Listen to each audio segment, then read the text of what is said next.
Did you know that 80% of the ocean is still unexplored? That's kind of terrifying to think about, right? I mean, we've seen a lot of scary things come out of the ocean and we've barely scratched the surface. Imagine what else is down there.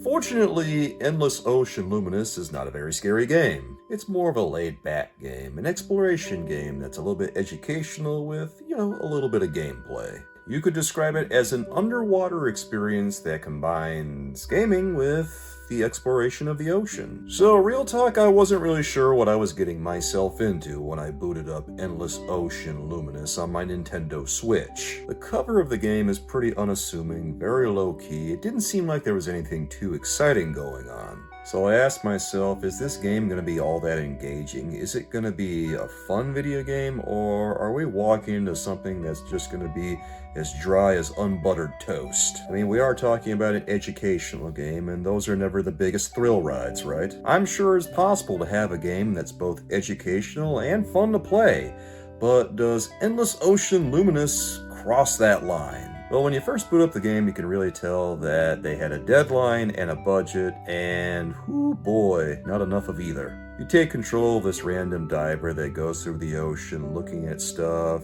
finishing objectives, identifying ocean life. There's a very basic storyline to this where you're meeting up with other divers occasionally and you're completing objectives to finish missions. There's a very thin story here, but none of it really matters because your ultimate objective is to explore the Veiled Sea and identify marine life. And boy, there's a lot of marine life. There's over 500 species in this, and it's gonna take a while to identify it all. Fun thing here, the game is mostly all about going on dives and identifying the marine life. While I said there is a story, you don't get to unlock the story until you spend a lot of time doing dives. You have to spend a lot of time. I mean a lot of time. I literally did dives for like 2 hours and I could not get to the next part of the storyline because they just wanted me to do so much diving. So after X amount of time identifying all these species, I just decided, alright, I think we've had enough here. If you're a total marine biology nerd and this is totally your thing,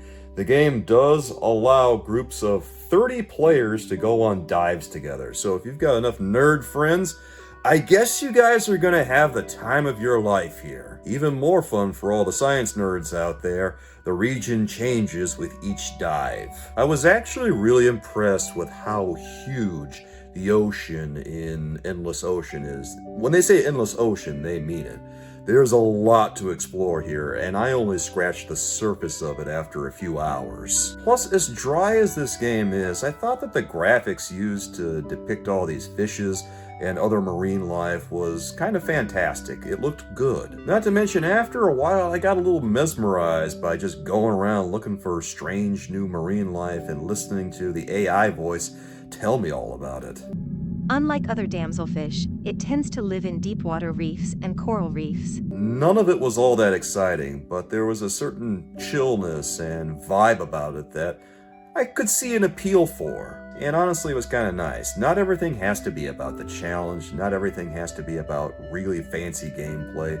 Some things like this deserve to exist, even if maybe it doesn't appeal to me personally. I don't think I can really recommend the game because I don't even know if it falls within a traditional concept of fun. I mean, there's not really any gameplay to speak of aside from swimming around, sending emotes to other divers, and looking at fishes. That's the game, and if that's up your alley, then I guess this is the one for you. Otherwise, if you want something with more of a thrill or more of a challenge, you should look elsewhere, because you're not going to get it here. If all you want is chill vibes and a borderline ASMR video game, well, I mean, here it is, guys.